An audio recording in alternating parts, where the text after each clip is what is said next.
नमस्कार, मी सीमा जळगाव तडका रेसिपीमध्ये तुम्हा सर्वांचे खूप खूप स्वागत करते.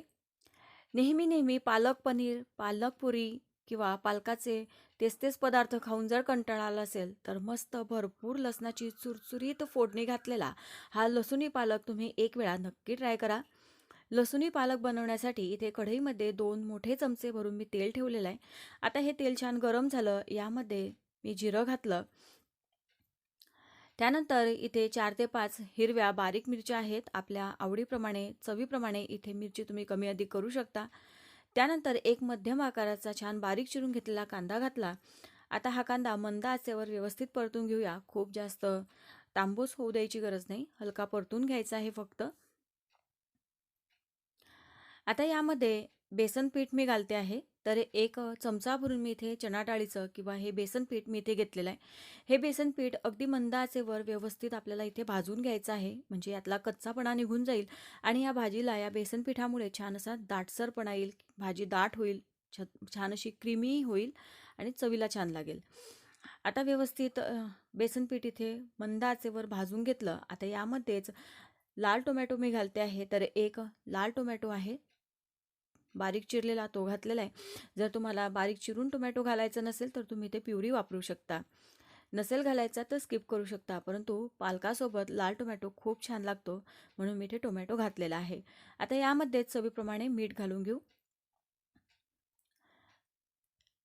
तर बेसन पीठ इथे छान भाजलं गेलेलं आहे. थोडं इथे कोरडं झालेलं आहे.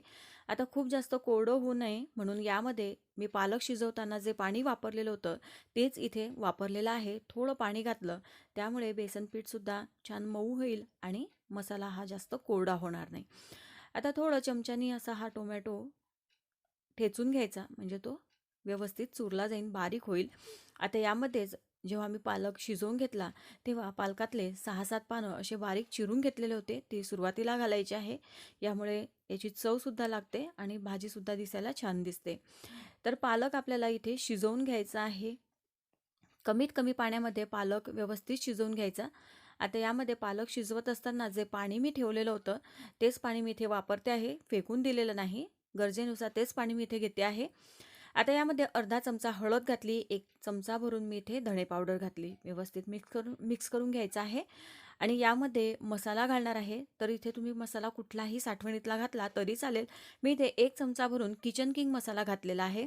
त्यानंतर इथे पालकाची ही पेस्ट केलेली आहे, छान हिरवीगार अशी पेस्ट आहे, ही इथे आपल्याला घालायची आहे. तर पालक व्यवस्थित निवडून घ्यायचा, स्वच्छ धुवून घ्यायचा आहे आणि आवश्यक तेवढ्या अगदी कमीत कमी पाण्यामध्ये पालक शिजवून घ्यायचा. पालक शिजल्यानंतर तो गार पाण्यामध्ये घालायचा. तुम्ही ते फ्रीजचं पाणीसुद्धा वापरू शकता आणि शिजलेला पालक थंड्या पाण्यामध्ये घालायचा.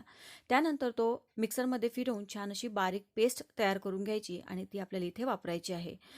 आता इथे थोडं पाणी मी घातलेलं आहे. ही भाजी थोडी घट्ट किंवा थोडी पातळ आपल्या आवडीप्रमाणे ठेवू शकता.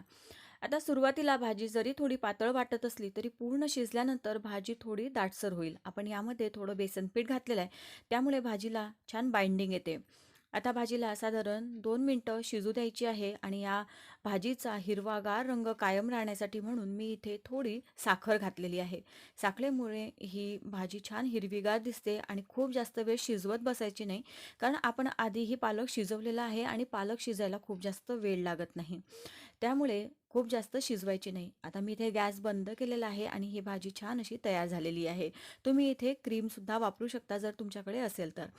आता या भाजीसाठी आपल्याला मस्त असा स्पेशल तडका तयार करायचा आहे. त्यासाठी इथे तडका पॅनमध्ये 2 मोठे चमचे भरून मी तेल गरम केलं. यामध्ये अर्धा चमचा जिरं घातलं. त्यानंतर भरपूर लसूण घालायचा आहे. तर इथे साधारण 5 ते 6 लसूण पाकळ्या बारीक चिरून घेतलेल्या त्या मी इथे घातलेल्या आहे आणि हा लसूण थोडा क्रिस्पी होऊ द्यायचा आहे. आता इथे गॅस बंद केला. त्यानंतर 2-3 लाल वाळलेल्या सुक्या मिरच्या मी इथे घातल्या आणि थोडं तिखट घातलेलं आहे. तिखट इथे पूर्णपणे ऑप्शनल आहे. तुम्हाला घालायचं नसेल तर तुम्ही स्किप करू शकता. आणि आता हा गरमागरम लसणाचा तडका आपल्याला या भाजीवर घालायचा आहे. अशा पद्धतीने अगदी साध्या सोप्या पद्धतीने तुम्ही ह्या लसूण पालक एक वेळा नक्की करून बघा. ही भाजी तुम्ही पोळी पराठ्यासोबत, पुरीसोबत सुद्धा सर्व्ह करू शकता, भातासोबत खाऊ शकता. नेहमीच्या त्याच भाज्यांपेक्षा ही भाजी थोडी वेगळी आहे, करायला सोपी आहे. तर अशा पद्धतीने ही भाजी इथे बनवून तयार झालेली आहे. रेसिपी आवडली असेल तर एक लाईक नक्की करा. व्हिडिओला जास्तीत जास्त शेअर करा आणि अशाच नवनवीन आणि छान छान रेसिपी पाहण्यासाठी जळगाव तडका रेसिपीला पटकन सबस्क्राईब करा. पुन्हा भेटू. तोपर्यंत धन्यवाद.